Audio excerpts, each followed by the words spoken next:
নির্বাচনী ব্যবস্থা, এগুলো তো বহু লোকের ওরিয়েন্টেশনের অভাব। আমাদের যারা আমলাতন্ত্র অফিসার, এই লোকগুলা ঠিকঠাক করে ওরিয়েন্টেশন পেয়েছে বলে আমার মনে হয় না। বহু জায়গার মধ্যে গ্যাপ থেকে গেছে।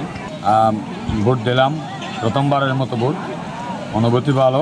নিজেকে দিলাম ভোট, এবং আমার ভোট এই দেশের অধিকার বঞ্চিত মানুষদের জন্য ভোট। সেই অর্থে এটা খুবই ভালো অনুভূতি যে আমরা এই দেশের মানুষের জন্য যে কাজ করছি তার অংশবিশেষ হিসেবে নিজের এবং সকল জনগণের জন্য ভোট দিলাম। ধন্যবাদ সরকার। ভোটের সার্বিক পরিস্থিতি কেমন? ভোটের সার্বিক পরিস্থিতি ভালো, তবে আমাদের দেশে আমাদের যে নির্বাচনী ব্যবস্থা, এগুলো তো বহু লোকের ওরিয়েন্টেশনের অভাব। আমাদের যারা আমলাতন্ত্র অফিসার, এই লোকগুলা ঠিকঠাক করে ওরিয়েন্টেশন পেয়েছে বলে আমার মনে হয় না। বহু জায়গার মধ্যে গ্যাপ থেকে গেছে, ফলে এক এক জায়গায় এক এক রকম রেওয়াজ চালু আছে। নির্বাচন কমিশন আরও ভালো করতে